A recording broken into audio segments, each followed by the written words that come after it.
Welcome everyone to History 2315 World History 1. I'm Dr. Davey and I'll be your instructor this semester. To let you know what we're going to be dealing with here in this first week, obviously, as you're all very much aware, this is an unusual semester with the ongoing COVID crisis, the pandemic, and the lockdown, and a lot of the sort of chaos that's come with the beginning of this semester. Just to let you all know, what we're going to be doing this week is essentially just getting our bearings, getting familiar with the class and with Blackboard. There's not going to be any instruction this week, but basically in this video and in the adjoining PowerPoint lecture, I'm just going to be going through some of the key parts of our syllabus and our class. So you need to know that for this week, your responsibility is to read through the syllabus in its entirety. And if you have any questions, feel free to reach out to me by email.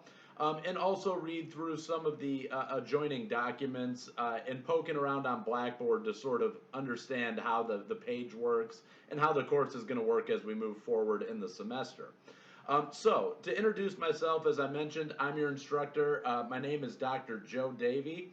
I received my bachelor's degree in history from Michigan State University in 2006, and I got my PhD from that same institution in 2015.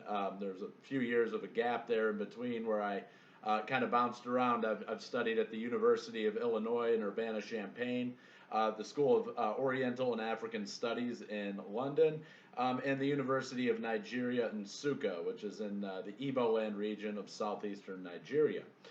So that kind of dovetails nicely with my expertise. I am an Africanist historian by training, but I did get teaching fields when I was doing my PhD in general African history, world history, and African American studies, with a particular focus on the diasporic communities of the Atlantic. My work pretty much looks at social mobility within West African slave systems in the 19th century, namely when we're seeing a shift from what they call slave trading to legitimate trading. So what's happening here is that slowly the slave trade is being suppressed, and so slaves are sort of building up on the West African coast and changing the societies where they're coming to outnumber their freeborn counterparts. So that's basically my work, looks at those kinds of issues. I look at Atlantic world trade systems, indigenous slave systems in Africa, issues of economics, politics, and social mobility. And I tend to do that mostly through the lens of a life history of somebody named King Jaja of Apobo. He was born in 1821, and he was in Igbo land in Nigeria. And then he was taken as a slave down to the Niger Delta trading state of Bani, where he quickly rose up through the ranks and became very, very wealthy. When he took head of a household there, a sort of socio-political economic unit within that state, he was able to actually start a civil war, break away from the community of Bani, and establish his own trading state of Apobo. From there, about the 1870s onward, he monopolized the palm oil trade, which was a major burgeoning trade during the Industrial Revolution, and he ultimately would be exiled by the British to the West Indies because he was kind of getting in the way of them making money in West Africa. I worked in the U.S., Europe, and West Africa. I've done archival research in all three locations. I also really heavily, as most Africanists tend to, I rely very heavily on oral evidence. And so I've conducted probably somewhere in the hundreds now of oral interviews with people in Nigeria and the UK. And recently I've actually been speaking with some Igbo expats here in the United States and doing oral interviews with them as well.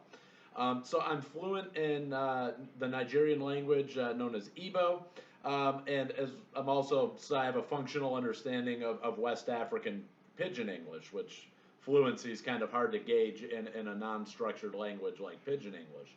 But while I was at Michigan State University, I was also an editorial assistant for the Journal of West African History. I do have experience in K through 12 education. I worked in some Detroit area schools, charter schools, with 5th and 6th graders for a few years, and then I also I was a program manager for something called the National Endowment for the Humanities Africa and World History Summer Teaching Institute. I did that between 2013 and 2015. Long story short, that's just helping high school and middle school educators better integrate Africa into world history classrooms. So that's what I'm all about intellectually or academically or professionally. On a personal note, I'm not a Houstonian myself. I'm a native Michigander. I'm originally from the Metro Detroit area. And then I spent more years than I care to admit in mid-Michigan, right around Michigan State's campus. I moved to Houston in 2016, which means I'm just now starting my 5th year here at UHD. My wife, the reason that I moved and stayed down here, she is a native Houstonian, and she just recently gave birth to our first daughter in April. In addition to two really, really, really curious cats who somehow know when I'm recording a video lecture, you might see my daughter Genevieve or my cats kind of pop up in the video lectures or office hours from time to time. So don't be surprised. At least you don't have to deal with the cat allergy or anything like that when we're doing it all remotely.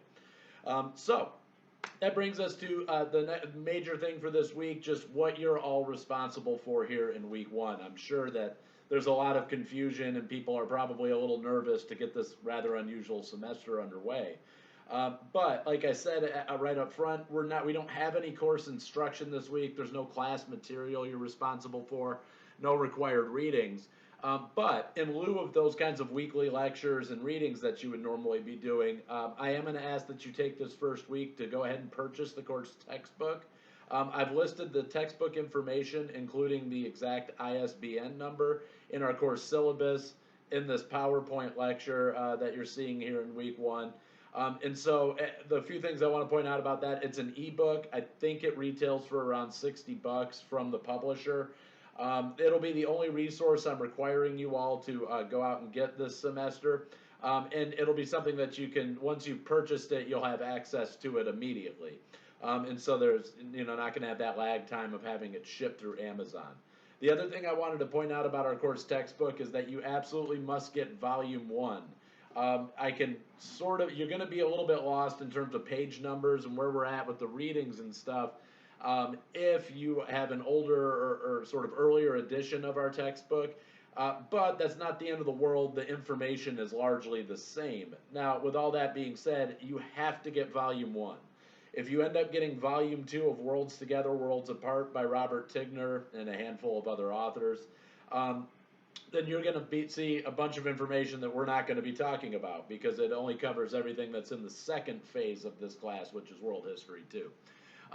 In addition to purchasing the textbook, you also want to make sure you go into our discussion forum. For the first week, the discussion forum is just an introduction. There, I want you to introduce yourself to the class and just tell us a little bit about yourself, your name, your year at UHD, your major, and maybe any personal or professional goals that you might be willing to share with the class.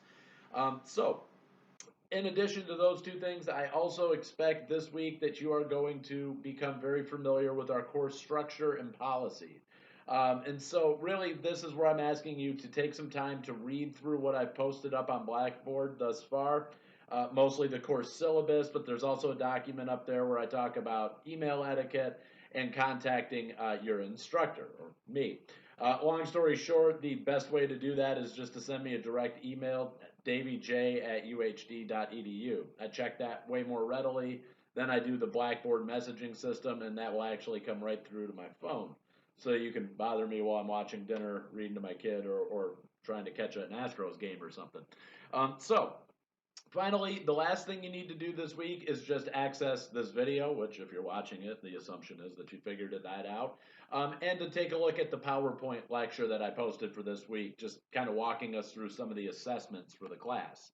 I don't want to get too long-winded in this. I'm not going to walk through every assignment, every assessment. I am just going to talk briefly about lectures, and then very briefly about the discussion forums, because those are the things that we're going to kind of hit the ground running. You're going to be expected to access lectures next week and to contribute to those discussion forums. As far as lectures goes, this is an asynchronous online course. And this is just a big fancy way of saying we don't have a set time and date on which we meet. The way this is going to work is everything in the class works on kind of a weekly basis. When it comes to lectures, every week by 5 p.m. on Monday, I will post up a PowerPoint lecture. These PowerPoint lectures are detailed. They address a lot of what you're going to be seeing in the required readings as well. But they're very detail oriented, and we tend to look at a few case studies here and there, try to look at some major developing trends in world history. But those are required materials. You have to read through the PowerPoint lectures every single week. My expectation is that you will have worked through it by Sunday. So I post up the lecture on Monday. You, by Sunday, have read it at some point, and understood all the information therein. Now, that doesn't exonerate you from the weekly required readings. There is going to be a lot of information that is redundant or repetitive there. I naturally am going to be talking about what you're reading about in the textbook, but I'm not always going to be talking exclusively about textbook information. A lot of times I tend to go off course and I talk about something that maybe I feel the textbook doesn't cover so well, or something that is just totally absent from the textbook narrative that I think is very important and needs to be introduced to the class. So that's just a big disclaimer saying you are responsible for all of the required material. And the required material for our course is the PowerPoint lectures that are posted weekly and the required readings. Now, in addition to all that, I'm going to be posting up videos like you're watching right now every single week. Well, I should say most weeks. There are a few weeks where we have shortened instruction or a lesson plan that I don't think needs video clarification, and I'll let you know on those weeks when I'm not going to post one up. But for the most part, every week I will be posting up these video lectures. These are not required. So I know that some people tend to learn better from watching somebody speak, from a video lecture sort of format. And I do these videos largely for them. But also, I'm not nearly as detail oriented. There's been a lot of research done that says when you post up a video lecture to an online class, you don't have a great deal of time to get your point across. And so I try to keep my video lectures as brief as I possibly can because just the research and the evidence has proven that people can't pay attention for that long when it's a talking head on a screen. So I try to just focus on the big picture issues there. I point out patterns of cause and effect. I look at the significance of the historical trends that we're investigating in the PowerPoint lectures. In other words, to put it kind of bluntly, I cut through the nonsense and I try to get down right to the key points that should be coming out from that lecture. And so those videos won't be as detail oriented. They're largely just going to be trying to get you to see why we're talking about those things during that week. So that's my spiel on lectures. The video lectures are not required. There's no new information introduced in those. They're just meant to help and clarify. And so if you find yourself sort of struggling with what you're supposed to be taking away from the PowerPoint lectures, my first recommendation would be to go immediately to the video lecture, and that will give you some indication of what I think is sort of the important lesson that needs to be pulled out from the weekly lectures. So the other and really kind of the final thing I'm going to talk about, we do have some exam stuff, some quiz stuff that I'm going to have you reading over in the PowerPoint lectures this week. But I did want to talk about discussion forums. In a sort of middle level, which is what this class is, a middle level university class, it's very unusual around the United States that you're going to find people giving out homework. And I'm certainly no different. And to put it real bluntly, we don't like grading homework, so we don't give it out on a weekly basis. And I definitely don't want to, I'm not interested in getting into the habit of giving you all busy work just to make you do something. There's a point or a purpose behind every assessment that I give. But the discussion forums are a weekly assignment that you're expected to engage in, and they're really rather straightforward. What's going to happen with the discussion forums is I will post up by Thursday of every week. I think 5 p.m. is what I said in the syllabus, so that's what I'll follow. I'll post up a discussion question, and the question is going to have something to do with the weekly required reading and the weekly required lecture. And so it'll be asking you something from there, and you need to respond to this discussion question every week. And you need to respond in prose form, meaning that it's written out, full sentences, actual punctuation, grammatical correctness, no typos. I'm expecting to see a well-constructed and well-thought-out paragraph in response to these questions every week. And for those of you who are unfamiliar, a full paragraph is 4 to 5 meaningful and connected sentences. That's what makes a full paragraph. You can't just start randomly pulling, I have one sentence about this and one sentence about that. They need to connect in some way. So in order to get credit, and the way I grade these discussion forums is that it's a credit, no credit basis. You either have fulfilled the requirements for the week and I say, yes, you get credit, or you haven't and I say, no, you don't get credit and here's why.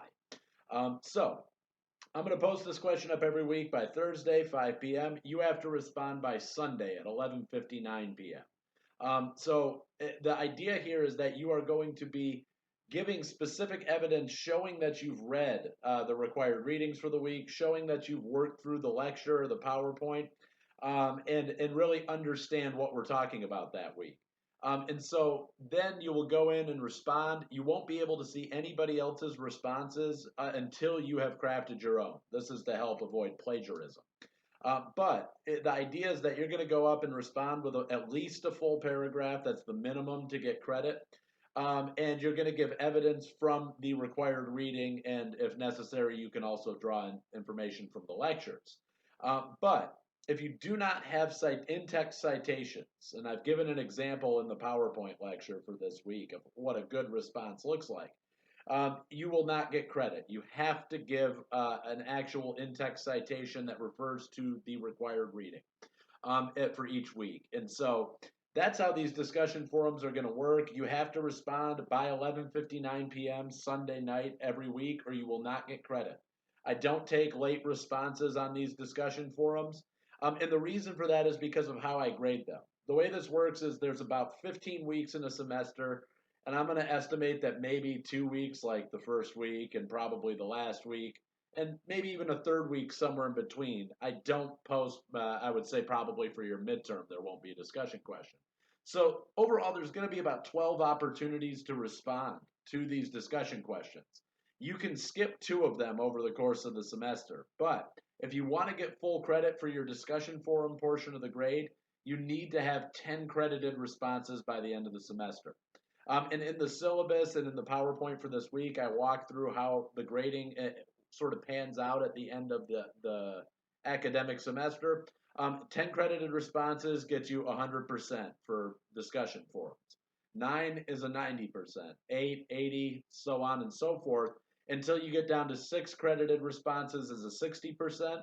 If you have 5 or fewer credited responses, my attitude is that you have not even done half of the work that you're being asked to do for the semester, and you get 0% for the discussion forums. I don't give credit for 5 or fewer responses. So the only other things I want to say about those discussion forums, and I've given you some examples of what a good and a bad answer would look like, but what I do want to point out is I do not want to see quotes in these discussion answers. Your forum response is only a paragraph long. You do not need to quote anything I said or anything the textbook said. What I'm asking you to do is not quote something, but to paraphrase it, meaning that you read it, you understand what it said, and you put it very simply to your reader, and you give a citation. So I'm asking that you paraphrase the information that you're reading through every week, not just give me a straight quote. If you just put down a quote, then I'm not going to give you credit.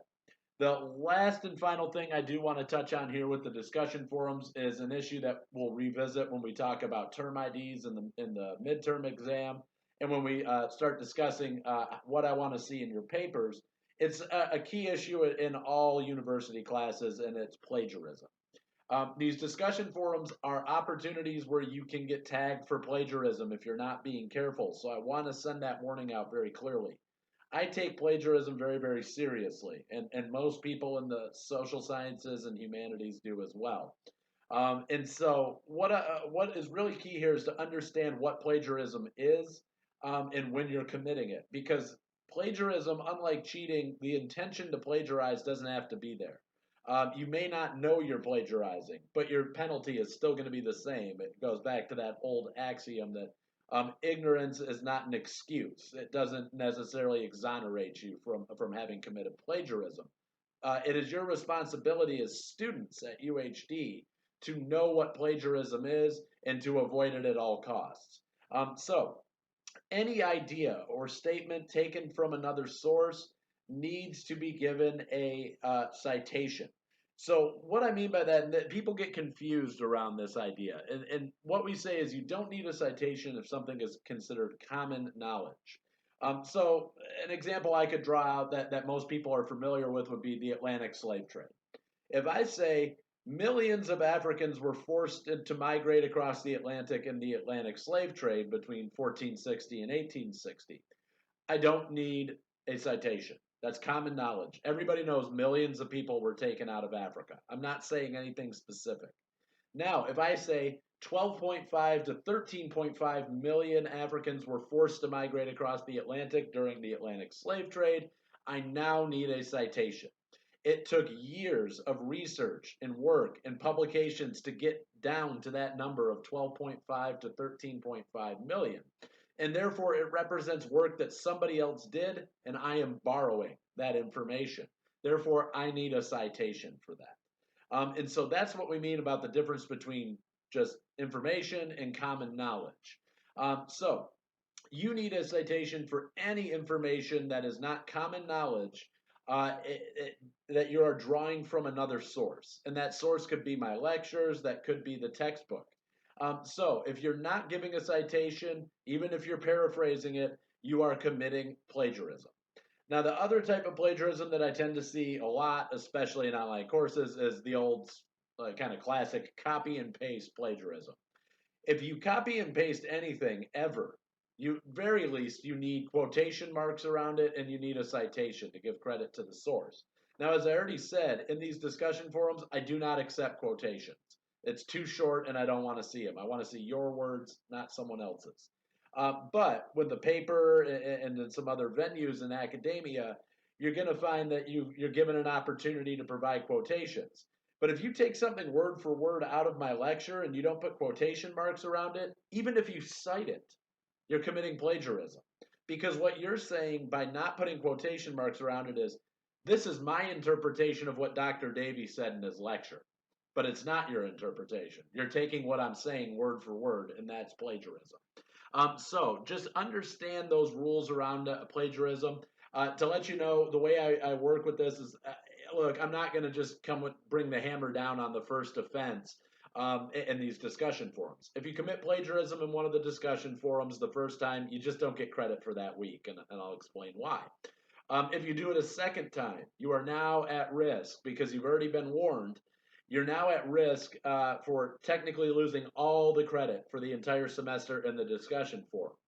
Now, if it happens again and again, a third time, a fourth time, then you start running into some very severe penalties. You might end up actually just failing the course outright. I can give you an automatic 0 for repeated or grievous instances of plagiarism.